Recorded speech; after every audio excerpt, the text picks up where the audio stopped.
Olá, sejam todos bem-vindos. Estamos aqui começando uma série de estudos muito especial sobre o tema da mordomia cristã. Será um estudo dividido em 10 partes, cobrindo uma ampla gama de aspectos desse assunto. Está aqui ao meu lado para nos ajudar nesse estudo o irmão Ronei de Souza. Muito obrigado, irmão Mateus. Para mim é um privilégio estar participando desse material que será exposto a cada 10, 15 dias, né? E como o irmão Mateus citou, realmente é uma série que fala sobre mordomia cristã. Visto a necessidade de lidarmos com tal assunto, pela responsabilidade que Deus tem colocado sobre cada um de nós, de maneira individual e de maneira também na coletividade. O assunto que, ora, iremos tratar nesta série tem como objetivo despertar o povo de Deus, ainda que de forma isolada, aquele que se encontra isolado, para a realidade desse tema. Deus, na sua misericórdia, tem nos provido todos os meios necessários de sobrevivência, necessária para o nosso desenvolvimento espiritual, não somente físico. E em cima dessas bênçãos que temos, também temos obrigações a desempenhar. Eu gostaria de ler no livro de 2 Coríntios, no capítulo 2, no verso 17, que nos diz da seguinte maneira: porque nós não estamos, como tantos outros, mercadejando a palavra de Deus. Antes, em Cristo é que falamos na presença de Deus com sinceridade e da parte do próprio Deus. Então nós vemos que por esse texto aqui, hoje nós vemos o mundo religioso de forma mercenária, mercadejando a palavra de Deus. Quando nós falamos, irmão Mateus, sobre dízimos, de maneira aleatória, já somos levados a sermos comparados como esses grandes falsificadores, mercenários que mercadejam da palavra de Deus. Eu não poderia deixar de ler esse texto para a nossa introdução. Sejam todos bem-vindos nesse aspecto. Serão 10 temas dentro do assunto de mordomia cristã. Tudo que nós abordaremos durante essa série, não terá, os irmãos vão observar, não terá nenhum pensamento, nenhum argumento humano. Tudo dentro do script, do que está escrito, tanto à luz da Bíblia, quanto à luz do Espírito de profecia. Então, são bastante assuntos aqui abordados, mas dentro justamente de um está escrito. Eu gostaria de ler o livro de Mateus, no capítulo 25, uma parábola bastante conhecida, lerei somente 2 versos, que é a parábola dos 10 talentos, né? Então, o capítulo 14 de Mateus 25 diz da seguinte forma: porque isto é também como um homem que, partindo para fora da terra, chamou os seus servos e entregou-lhes os seus bens. E a um deu 5 talentos, e a outros 2, e a outro 1, e cada um segundo a sua capacidade, e ausentou-se logo para longe. Esse assunto é muito conhecido e reporta a necessidade e o que Deus tem colocado sobre cada um de nós. Cada um não talentos, uns mais, outros menos. Mas o que mais chama a atenção aqui, não é daquele que recebeu muitos talentos. O que mais chama a atenção foi que aquele que recebera um único talento, ele, ao invés de colocá-lo para multiplicar, em vez de emprestar para o banqueiro, ele enterrou o seu talento. Eu vejo isso como uma lição para que nenhum de nós venhamos a nos desculpar, nos justificar de que nós não temos necessidade de devolver porque eu sou pequeno, Deus sabe que eu sou pobre ou eu sou menos favorecido e eu não tenho gestão dos meus talentos. Aqui está dizendo que aquele que não teve uma boa gestão do único talento que recebera, a sentença dele foi muito cruel. Ele foi chamado de servo mau e infiel, e até o pouco que foi dado a ele foi tirado. A conclusão dessa parábola: o que recebera 5 talentos multiplicou para 10, o de 2 multiplicou para 4 e o de 1 talento, então ele fica sem fazer com que esse talento pudesse ser multiplicado. Então fica aqui para nós o aprendizado das bênçãos que Deus tem derramado, do que Deus tem feito por cada um de nós, a saúde, as posses, e cada um na sua gestão, cada um no seu talento que recebeu. Mas o importante dessa lição que eu acabei de ler é que realmente nós temos sim obrigação para com Deus, ainda que recebemos um único talento. Queria também trazer um texto bíblico de Isaías 32, os versos 7 e 8, que nos chama a atenção da seguinte maneira: também todas as armas do avarento são más. Ele maquina invenções malignas para destruir os mansos com palavras falsas, mesmo quando o pobre chega a falar retamente. Mas o liberal projeta coisas liberais e pela liberalidade está em pé. Texto muito bonito, né? Mostrando a ruína do avarento, apesar de toda a trama que ele procura realizar, mas Deus do lado do liberal, aquele bem disposto em auxiliar na causa de Deus.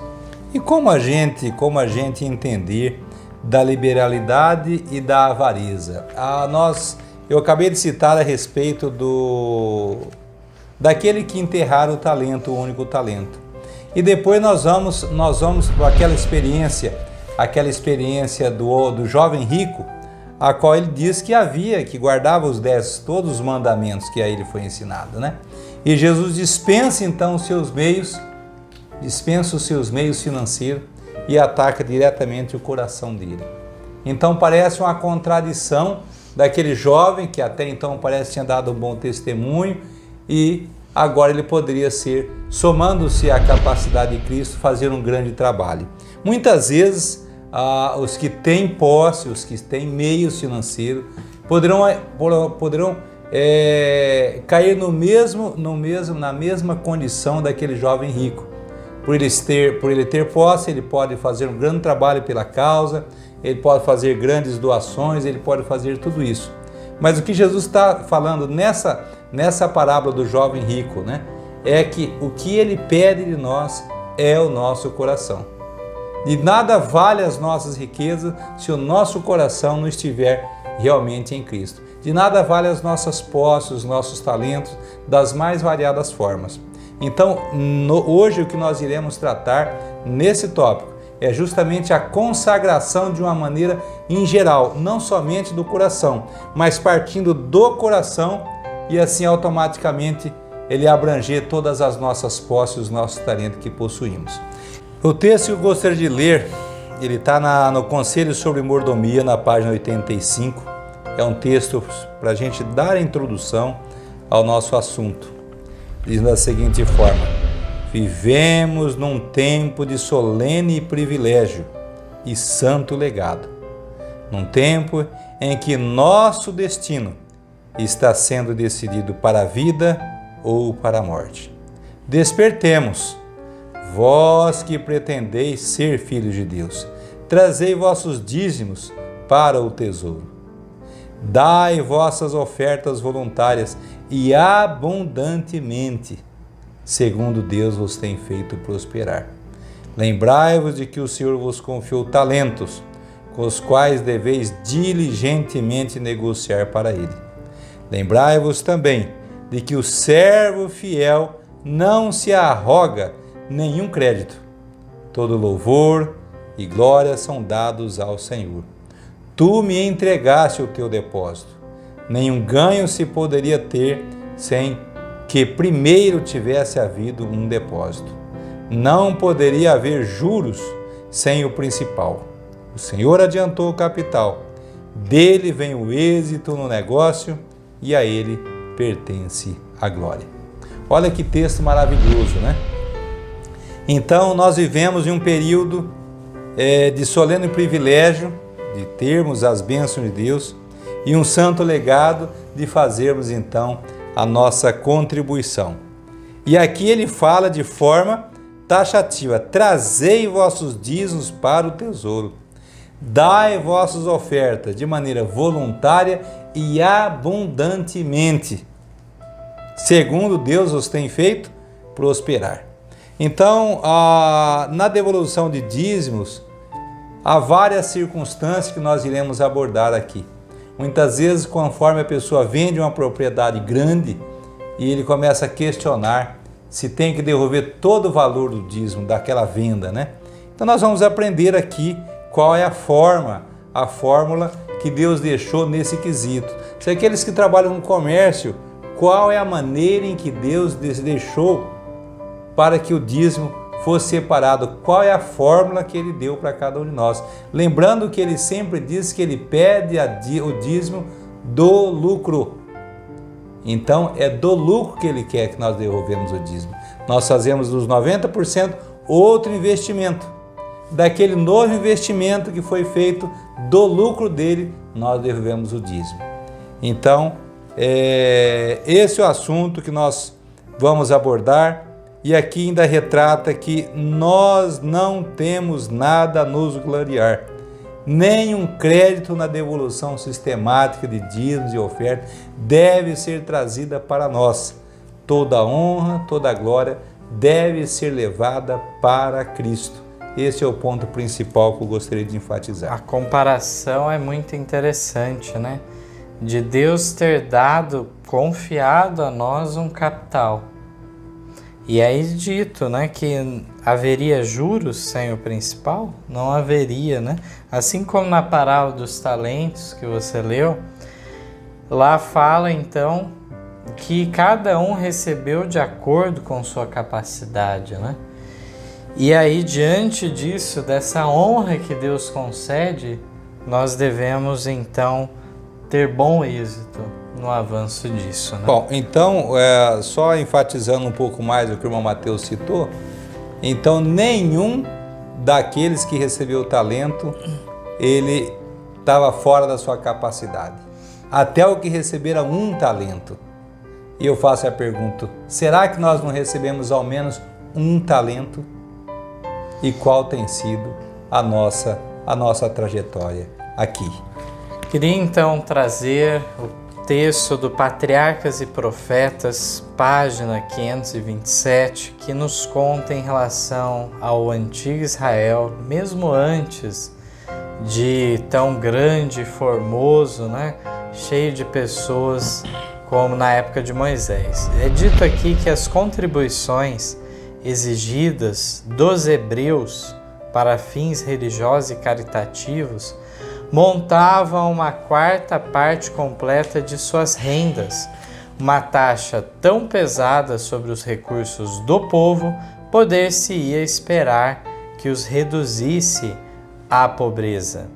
Mas, ao contrário, a fiel observância desses estatutos era uma das condições de sua prosperidade. Eu queria já emendar com um texto do Quarto Testemunho, página 467, que fala o seguinte: a determinados períodos, a fim de conservar a integridade da lei, o povo era entrevistado quanto à sua fidelidade no cumprimento dos votos que haviam feito. Uma conscienciosa minoria devolvia a Deus cerca de 1/3 de toda a sua renda para benefício dos interesses religiosos e dos pobres. Essas exigências não se limitavam a uma classe particular do povo, tocavam a todos, sendo proporcionais às posses da pessoa. Além de todos esses donativos sistemáticos e regulares, havia objetivos especiais que pediam ofertas voluntárias. como o tabernáculo construído no deserto e o templo erigido em Jerusalém. Esses pedidos vinham de Deus até o povo, e tanto serviam para a manutenção de seu serviço, quanto para o próprio bem deles. Olha que texto maravilhoso, tanto o primeiro texto quanto o segundo. E eu queria trazer já uma pergunta Sim. para o irmão explicar aqui para nós, né? Aqui no primeiro texto falou de uma quarta parte que era separada da renda. No texto de baixo falou cerca de 1/3, então não delimitou com total exatidão, né? Mas como que a gente chega a esse cálculo? E aqui lembrando que falou que era para fins religiosos e caritativos. Bom, muito bem. A pergunta, porque os dois textos, um fala de uma quarta parte, que seriam 25%, e outro já fala de 33%. No primeiro texto enfatiza que uma cobrança tão alta era para ter levado o povo à pobreza. E o que nós vemos é o contrário, né? Então, a fiel observância desses estatutos era então a condição para a sua prosperidade. Bem sabemos que essa uma quarta parte, ela era dividida em três etapas, né? Nós temos os 10%, que é o primeiro dízimo, que era direcionado justamente para os sacerdotes.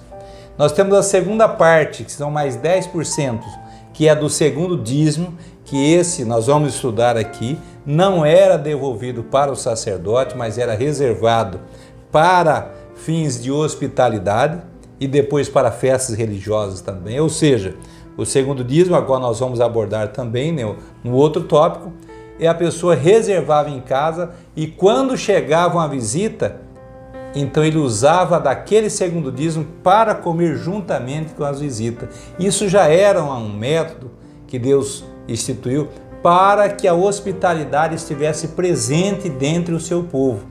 Porque ia chegar ao ponto de ter muito segundo dízimo. E aí eu não dava conta, eu tinha que chamar muita gente para ficar em casa. Então a cada certo tempo, essa gordura, vamos dizer, esse acúmulo de segundo dízimo que tinha, era levado então para as festas religiosas e lá depositado no altar, né? Então agora no segundo texto que o irmão Mateus trouxe, diz assim que havia na época deles uma conscienciosa minoria que ela não queria correr risco de ficar fazendo muitas vezes aquele cálculo muito preciso. Olha, eu recebi 100, eu tenho que dar 10, eu tenho que dar 25, 10 de primeiro dízimo, 10 de segundo dízimo, 5 de oferta. Poderia ser que ele recebeu 105. Ele falou, quer saber? Eu não quero dúvida na minha cabeça. Eu vou dar 1/3 das minhas posses, então dos meus lucros, eu vou fazer a doação. A parte que é para a igreja, a parte que é para os pobres, as primícias, todo o conjunto, chegamos a esse número nesse particular, né?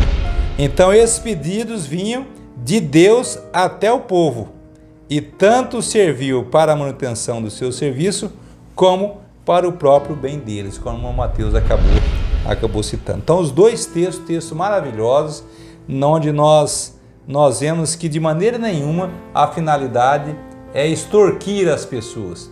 Aqui o que Deus pede aqui é liberalidade de consciência lá no fundo do coração. Nós não podemos de forma compulsiva impor para que as pessoas, ou seja, nós estarmos atentos que a pessoa recebeu 100.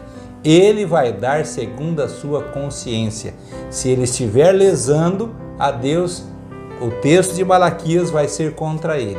E se ele estiver sendo liberal, as promessas de Deus estarão sobre ele também. Então, na realidade, a gente não vê algo estritamente determinado quanto à quantia de ofertas, né? Podemos falar de um costume dos hebreus de devolver 5% da renda de oferta, mas havia outros que davam um valor superior a isso, né? Então fica aberto. Mas para além, eu queria destacar esse ponto. Sim. Digamos, como o texto fala aqui, que a pessoa dedicasse 1/3 da sua renda a Deus.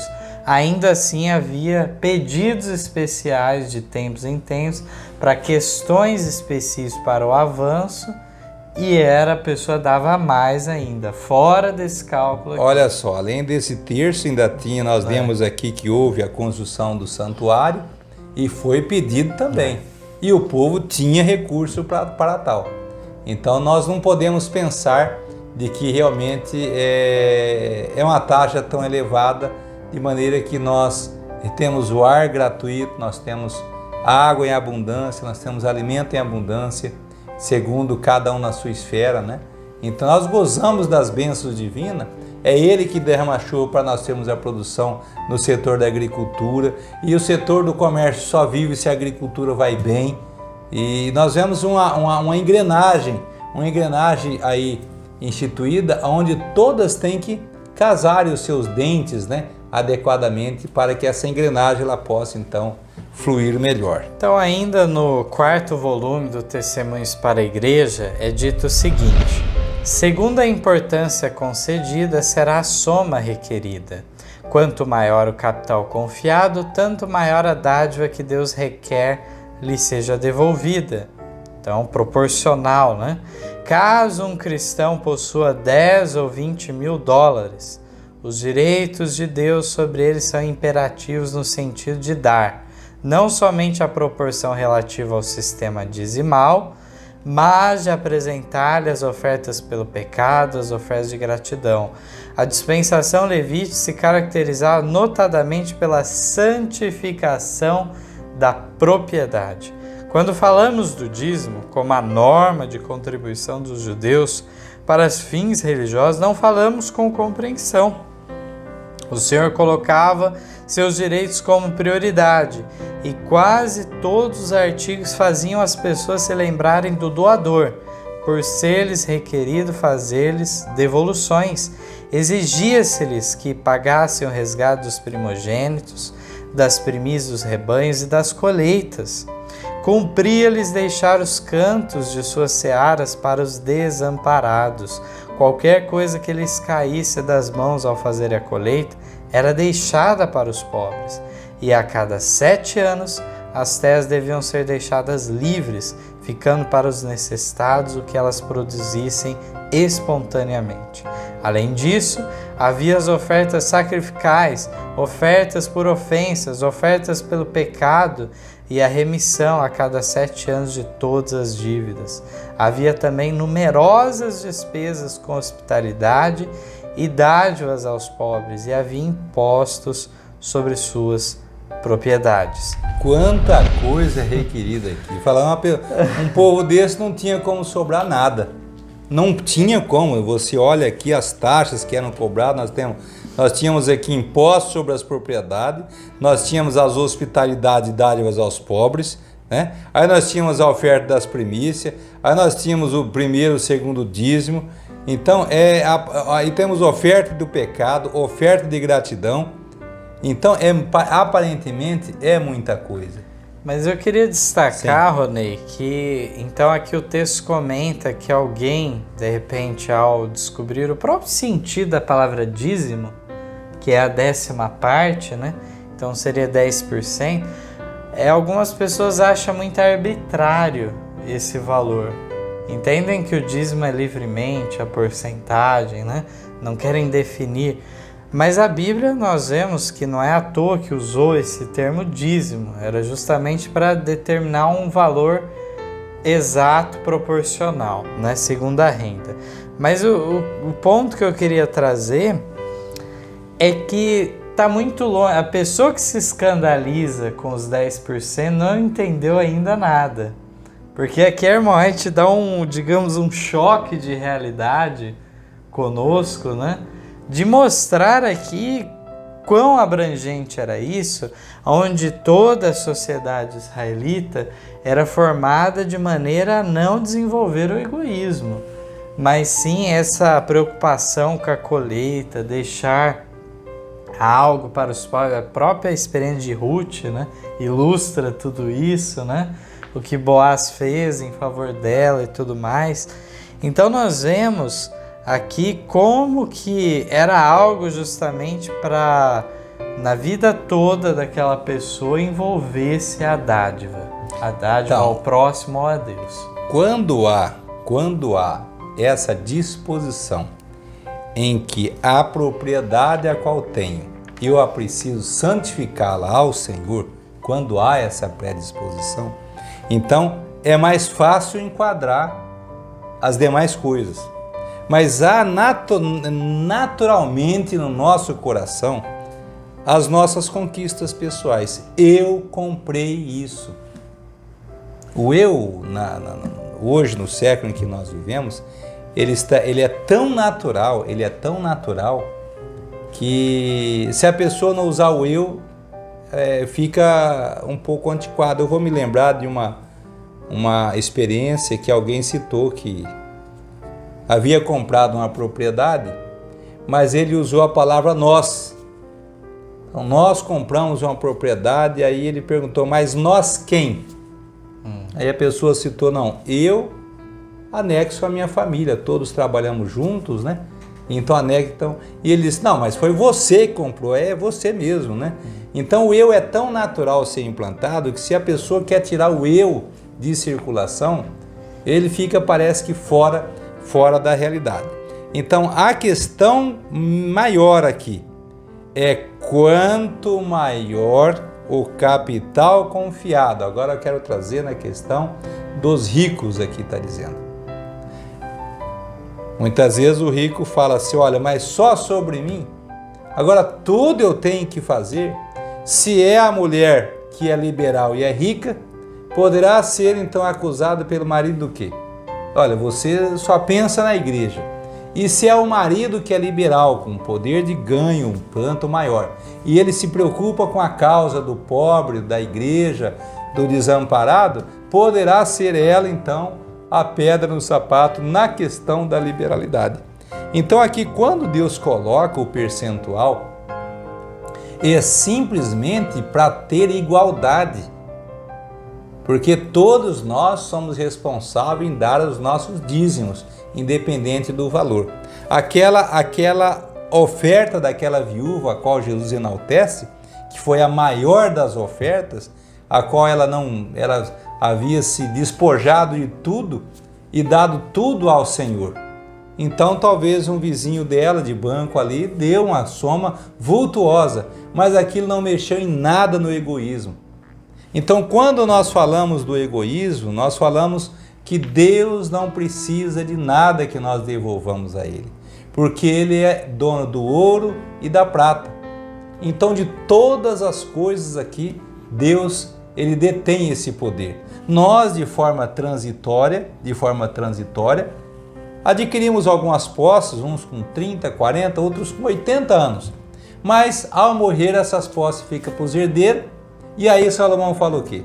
Que uma geração adquire, a segunda geração mantém, a terceira geração tudo se acaba. Então aí grandes famílias renomadas que nós sabemos, segundo cada um na sua influência, sabe que funciona dessa forma. E Deus quer mexer justamente com esse egoísmo. É nós que precisamos ser beneficiados com a devolução do dízimo.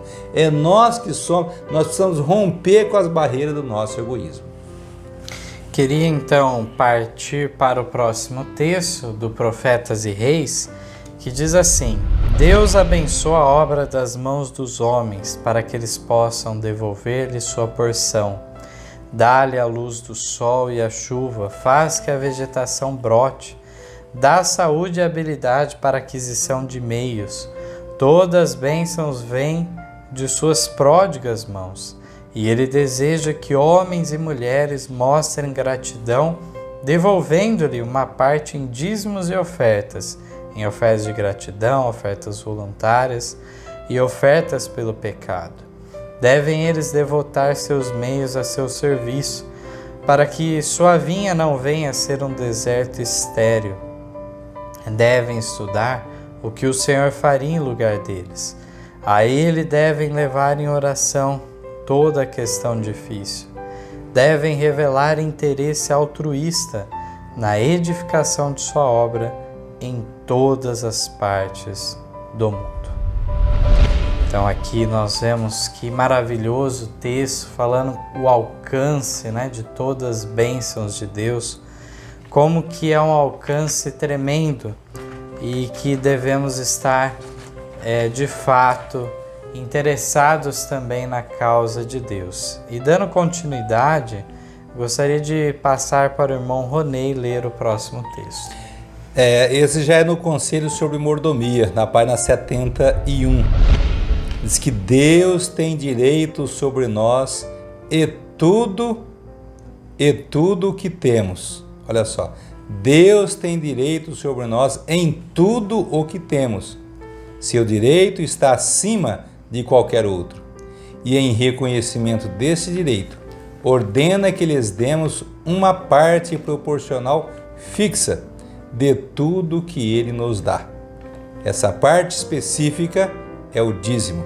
Sob a direção do Senhor, foi-lhe consagrado nos tempos mais remotos. Então, a questão de um valor fixo não é um valor em espécie, mas um percentual fixo. Então, proporcional àquilo que se recebe. Diz que ao libertar Deus Israel do Egito, para que lhe fosse especial tesouro, ensinou-lhes que dedicasse o dízimo de suas posses ao serviço do tabernáculo. Era uma oferta especial para uma obra especial. Tudo o que restava de sua propriedade era de Deus e deveria ser usada para a sua glória, mas o dízimo foi separado para o sustento dos que ministravam no santuário. Deveria ser dada das primícias de todas as suas rendas e, juntamente com as dádivas e ofertas, prover abundantes meios para a manutenção do ministério do Evangelho para aquele tempo. Então aqui nós encontramos já um resumo desse assunto, já falou separado disso para o sustento dos que ministraram no santuário, que deve ser dado assim como dádivas e ofertas. Resumiu muita coisa esse texto, né, irmão Ronei? E aí nós vemos a importância, então, de, nesse tempo, para a manutenção, então, da obra, haver a devolução do dízimo, que é o ponto que mais é enfatizado, é o mínimo requerido da parte de Deus, de modo que nos outros aspectos, Deus deixa uma maior liberdade para a pessoa agir. Mas o dízimo, então, é uma porção extremamente sagrada e é o que nós vemos também nos próximos textos. Diz assim na página 72, né? Deus põe sua mão sobre todas as coisas, tanto sobre os homens como suas posses, pois tudo lhe pertence. Disse ele: eu sou o dono do mundo, meu é o universo, e quero que consagreis ao meu serviço as primícias de tudo que eu, com as minhas bênçãos, faço chegar às vossas mãos. Declara a palavra de Deus: as tuas primícias não retardarás. Honra ao Senhor com a tua fazenda e com as primícias de toda a tua renda. Exige ele esse tributo como prova de nossa fidelidade a Ele. A consagração a Deus com o décimo de toda a renda, quer fosse dos pomares, quer dos campos, dos rebanhos ou do trabalho mental e manual. Aqui entrou em vários aspectos, né? E a gente... texto do Educação, né? Esse último trecho que abrangiu até o trabalho mental e manual, né? Já como dar atualizando, né? Então, como devolver o dízimo do trabalho mental? Vamos assim dizer que há trabalho em que talvez é até o tempo que a pessoa vai ter que dedicar, separar nesse sentido, né? E o resultado também de tudo isso, né? E eu queria destacar então que nós vemos que o dízimo, em certo sentido, é uma primícia já. Nós não estamos falando aqui da oferta de primícias, mas o dízimo em si, é como os textos bíblicos declaram, é algo especial que Deus pede de nós, não para depois separar ao final, mas primeiramente ser feita essa devolução. Então, que Deus possa abençoar cada um de nós e que Deus possa nos iluminar nesse trabalho, que possamos atingir as metas que é, como um todo, estarmos esclarecidos nesse parecer e de forma bastante liberal, que assim possamos fazer com relação àquilo que Deus tem feito por cada um de nós. Passo para o irmão Mateus as palavras finais. Então, ficamos contentes com a presença de cada um que está nos acompanhando e que nos acompanhe nessa jornada. Será muito interessante, temas aí com textos inéditos muitas vezes, os testemunhos para a igreja ou de manuscritos e tudo mais, que possamos desfrutar ao máximo desses assuntos. Esse é o nosso desejo e oração a todos. Amém. Amém. Em nosso site vocês encontrarão estudos, notícias, dicas de saúde, além de todas as nossas lições. Participem conosco através da nossa página no Facebook e assistam todas as nossas lições através do YouTube.